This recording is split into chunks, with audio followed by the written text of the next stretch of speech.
Video like जरूर कर लीजिए और ऐसे वीडियो लगातार फ्री में पाने के लिए चैनल को तुरंत सब्सक्राइब कर लीजिए और बेल आइकन को जरूर टैप कर लीजिए ताकि आगे भी सारे वीडियो आपको मिलते रहे। यूट्यूब में फॉलो करते हैं तो प्लीज ये वाला फ्री टेलीग्राम चैनल जरूर ज्वाइन कर लीजिएगा। सारे नोटिफिकेशन सारे अपडेट यहीं पे आते हैं, ध्यान रखिए। Hello everyone, welcome you all to study for civil services. And आज अपनी डेट है 4 मार्च। डेली मार्च के करंट अफेयर्स अपलोड हो रहे हैं, सिर्फ संडे के दिन अपलोड नहीं होंगे। बाकी आपको डेली करंट अफेयर्स सारे के सारे मिलते रहेंगे। अगर आपको इसकी पीडीएफ चाहिए तो ये है हमारे दिए गए नंबर्स, इस पे आप कॉल कर सकते हो। साथ ही साथ ये है हमारा टेलीग्राम चैनल, इसमें भी कॉल करके आप सारी इन्फॉर्मेशन ले सकते हो। देखो भाई, आज के इंपॉर्टेंट आर्टिकल्स को सबसे पहला है ग्लोबल ऑर्डर। फिर है फिस्कल प्रूडेंस, राजकोषीय बुद्धिमत्ता। फिर लेबर अनरेस्ट, गूगल का एआई और एनवायरनमेंट के इम्प्लीकेशंस। ठीक है, ये 5 इंपॉर्टेंट टॉपिक्स को पढ़ेंगे। फर्स्ट पढ़ेंगे हम लोग ग्लोबल ऑर्डर अनरिवेलिंग, मतलब कि वैश्विक व्यवस्था जो आज के टाइम पे देखने को मिल रही है। यूएन, यूएन में बहुत चैलेंजेस है ना। यूएन हमने पढ़ा है बहुत बार।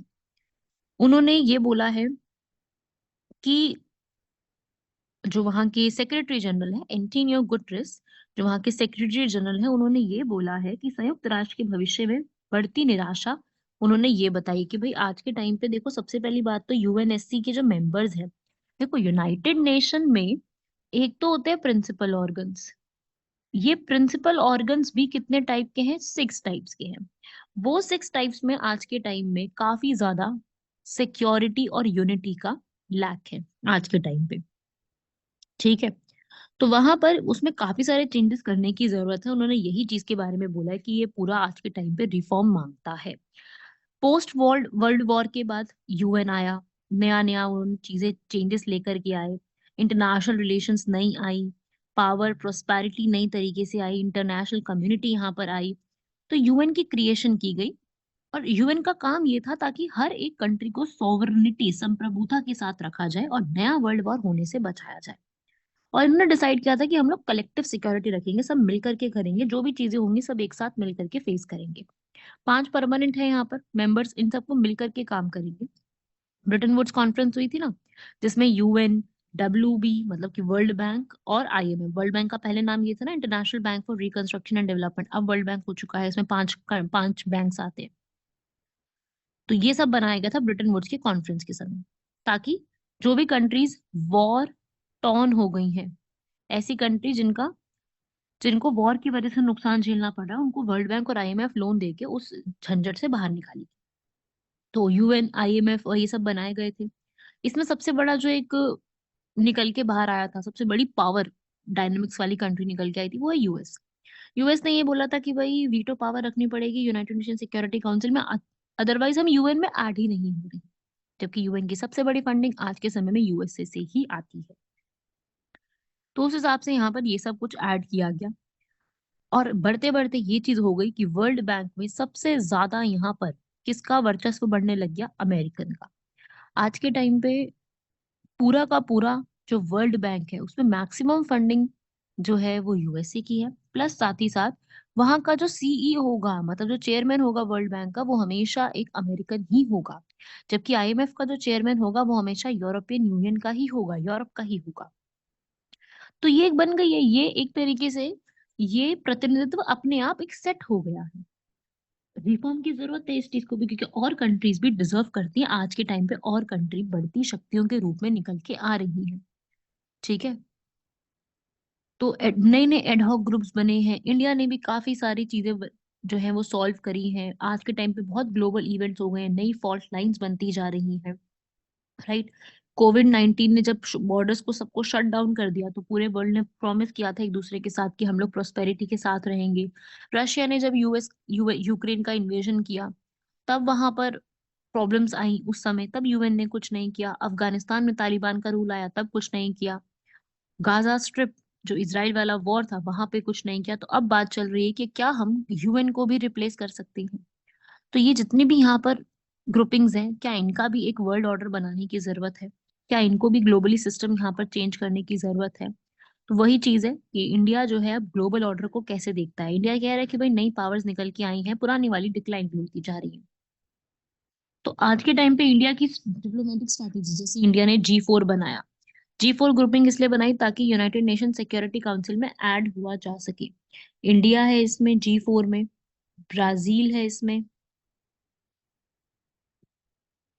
जर्मनी है इसमें, और जापान है, ताकि ये चारों कंट्रीज मिल करके G4 मतलब कि ग्रुप ऑफ 4 कंट्रीज बना के यूनाइटेड नेशन सिक्योरिटी काउंसिल का हिस्सा बन सके। चाइना सबसे बड़ा चैलेंज आ रहा है हमारे सामने, चाइना, क्योंकि जितना ज्यादा चाइना इंडिया उठेगा, चाइना का ऑपोजिशन उतना ज्यादा बढ़ता जाएगा। बॉर्डर पे इशू क्रिएट करना हो या कहीं पर भी कुछ भी और क्रिएशन करनी हो, यहाँ पर सबसे बड़ा रोल चाइना का रहेगा। तो हमें हमारी जो भी डिप्लोमेसी होगी उसको बहुत ज्यादा फ्लेक्सिबल रखते हुए रशिया के साथ अपने रिलेशंस को और बेटर करना है, यूएन के साथ रिलेशंस को बेटर करना है, ताकि यूएनएससी के हम लोग बेटर बन सके और इनिशिएटिव्स ले सके। यूनाइटेड नेशन पीस मिशन के सबसे बड़े कंट्रीब्यूटर इंडिया है। अभी रिसेंटली साउथ सुडान में भी जो है इंडिया की ऑल फीमेल कंटिजेंट को डिप्लॉय भी किया गया था। इंडिया यहाँ पर परमानेंट सीट हमेशा से चाहता है। तो ये है आज के समय का ग्लोबल ऑर्डर। यूएन के बहुत सारे इश्यूज हैं यूएन में, जो है साउथ अमेरिका से एक भी रिप्रेजेंटेशन नहीं है सिक्योरिटी काउंसिल में, ऑस्ट्रेलिया से नहीं है, अफ्रीका से नहीं है। सारी मेन डोमिनेशन उसके अंदर यूरोप, यूएसए और एक दो रशिया की है, चाइना और रशिया वो एशिया की आती है। तो रिफॉर्म्स की नीड है वहां पर पूरे तरीके से, वही हम लोगों ने कवर किया है। बढ़ते हैं सेकेंड आर्टिकल की तरफ, वो है फिस्कल प्रूडेंस, राजकोषीय बुद्धिमत्ता। क्योंकि आपको पता है कि अब हमारा जो है फाइनेंशियल ईयर 24 1 मार्च से शुरू हो चुका है।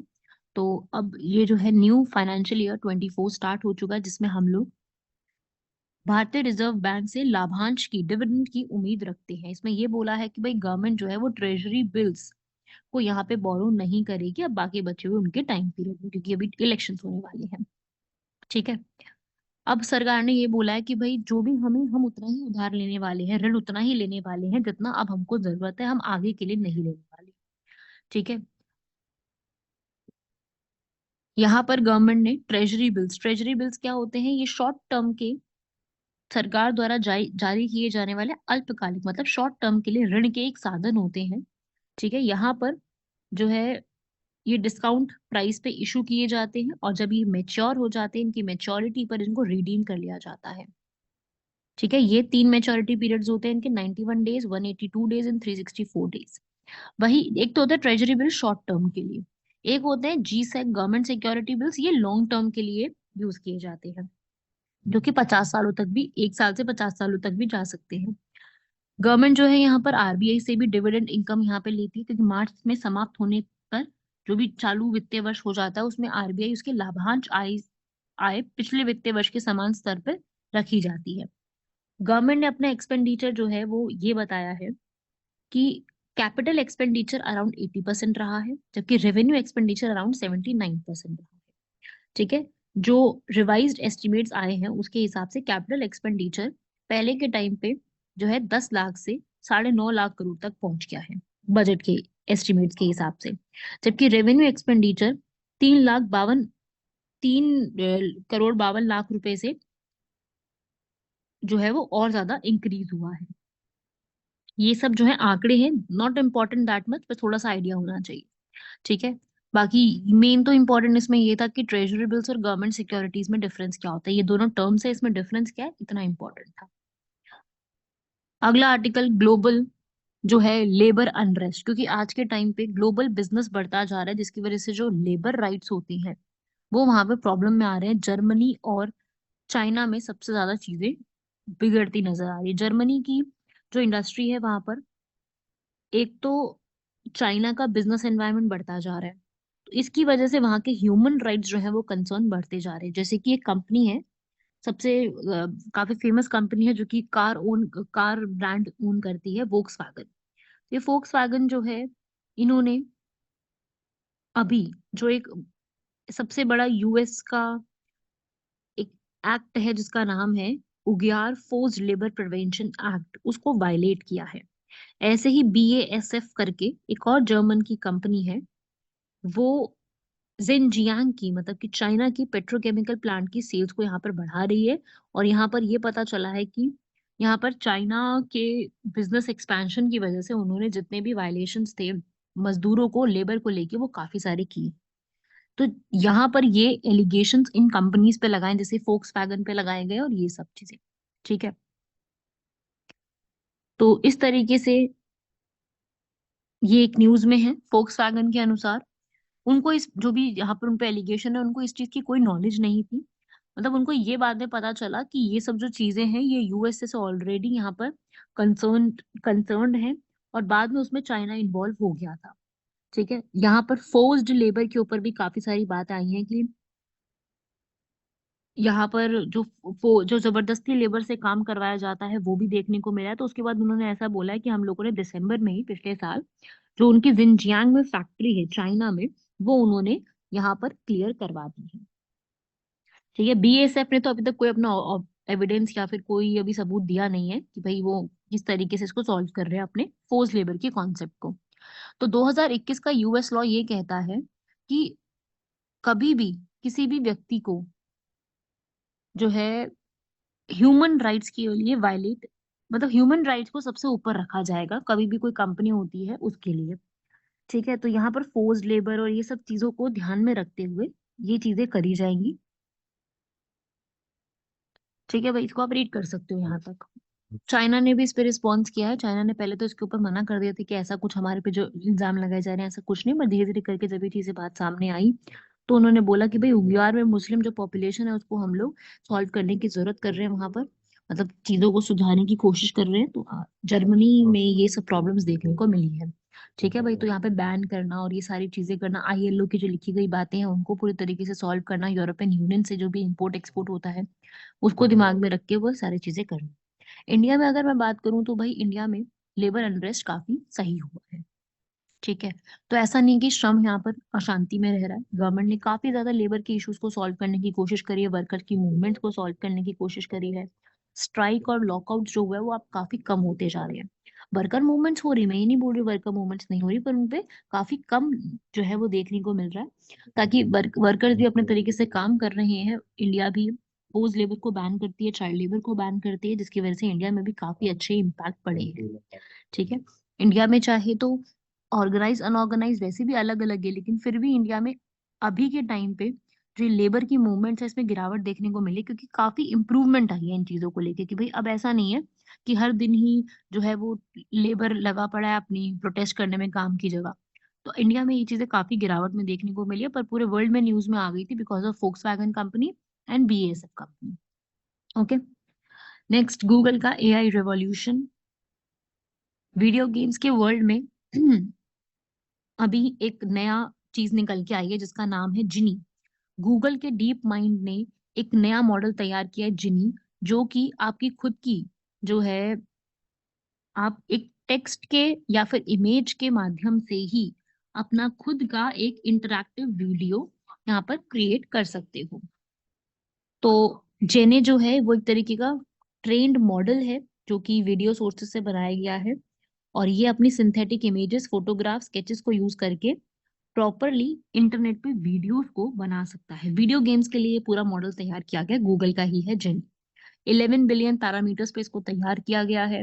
ठीक है, इसके अंदर एक स्पैशियो टेम्पोरल वीडियो टोकनाइजर है, और scalable latent action modern auto regressive dynamics है, जिससे वो अपने एनवायरनमेंट के हिसाब से एडजस्ट कर सकता है। ठीक है, जेनी एक न्यू काइंड का जनरेटिव एआई है जिसमें children any one can like अपने ह्यूमन डिजाइन करके वीडियो गेम्स के वो क्रिएट कर सकते हैं। ठीक है,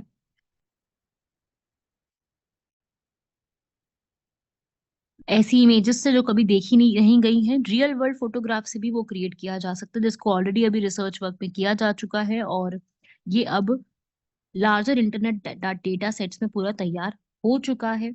इन गेम कैरेक्टर्स, इंटरनेट वीडियोस, ये सब कुछ जो है वो किया जा सकता है। तो ये एक मॉडल याद रखिएगा, जिनी मॉडल किस पर्पस के लिए है, ये भी चीज है, ये न्यू इंटरेक्टिव चीजें क्रिएट कर सकता है। ठीक है, लास्ट आर्टिकल आता है एचडीवीज का, इन्वायरमेंटल इम्पैक्ट। एचडीवी क्या है? Heavy duty vehicles.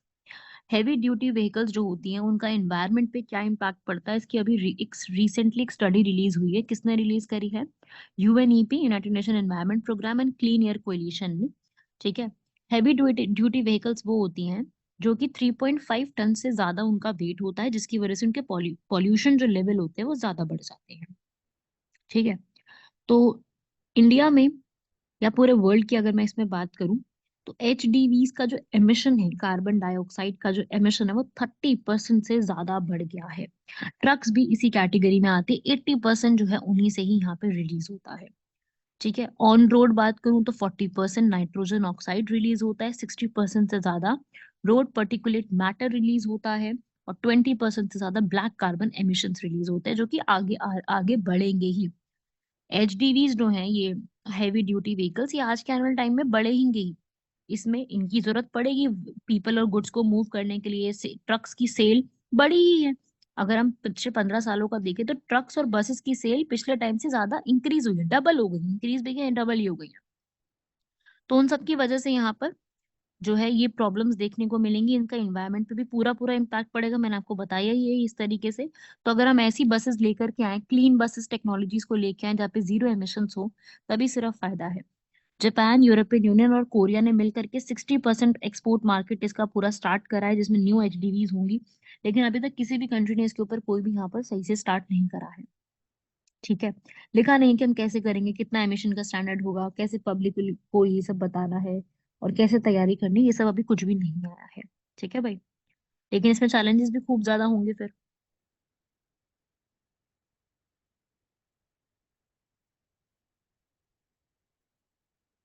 अगर ये चीज इंट्रोड्यूस होती है तो आगे आने वाले इसमें चैलेंजेस भी खूब होंगे, किस प्रकार से होगा, इसका खर्चा भी बहुत ज्यादा होगा। तो नई नई चीजें आएंगी, तो नए नए टेक्नोलॉजीज आकर के प्रॉब्लम्स तो होंगी। क्या गवर्नमेंट ने यहाँ पर एयर पोल्यूशन के लिए कुछ काम किया? तो बिल्कुल। आप यहाँ फर्स्ट एक्ट रीड कर सकते हो, air prevention and pollution act 1981 का। एयर पोल्यूशन कंट्रोल करने के लिए इंडस्ट्री, पावर प्लांट्स, व्हीकल से उसके लिए स्टार्ट किया था ये वाला एक्ट। एक प्रॉपर एक नंबर इसमें रख दिया था। उसके बाद फिर National Clean Air Programme start किया। BS4 से BS6, भारत स्टेज 4 से भारत स्टेज 6 तक पहुंचे। ठीक है। स्टैंडर्ड्स तय करे, ईवीज को तैयार किया, फ्यूल टाइप यहाँ पे तैयार किया कि कौन से फ्यूल टाइप कहाँ पे क्या चलेंगे, वो सब कुछ तैयार किया। तो इंडिया ने भी इस पे काफी स्टेप्स लिए, वही अब उसको ध्यान देने की पूरी जरूरत है। आज के क्वेश्चंस भी देख लेते हैं, काफी इजी और अच्छे क्वेश्चंस हैं। जैसे कि सबसे पहला है सबॉर्डिनेट लेजिस्लेशंस। सबॉर्डिनेट लेजिस्लेशंस का मतलब होता है कि ऐसी लेजिस्लेशंस जो कि सबॉर्डिनेट लेजिस्लेशंस का मतलब होता है, एक तरीके से आप यूं कह लो, मतलब लॉ पास करना। तो सबॉर्डिनेट लेजिस्लेशंस एक वो लॉ होते हैं जो कि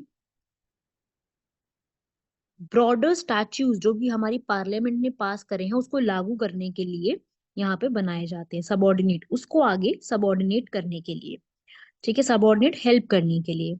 ठीक है। विधायिका ने जो भी अपना कानून पारित करा उसको लागू करने के लिए व्यापक तरीके से नए कानूनों का जो निर्माण किया जाता है उसे सबॉर्डिनेट लेजिस्लेशन कहा जाता है। ठीक है।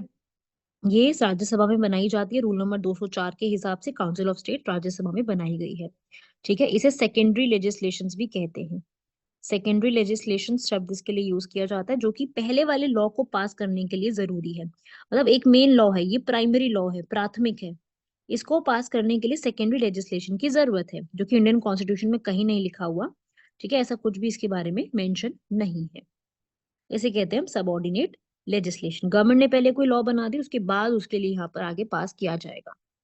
ठीक है। तो ये है ये चीज, क्योंकि हर चीज पार्लियामेंट नहीं डील कर सकती। अब लॉ के अंदर भी कोई लॉ बनाना है तो वो चीज यहाँ पर सबॉर्डिनेट लेजिस्लेशन के तहत बनाया जा सकता है।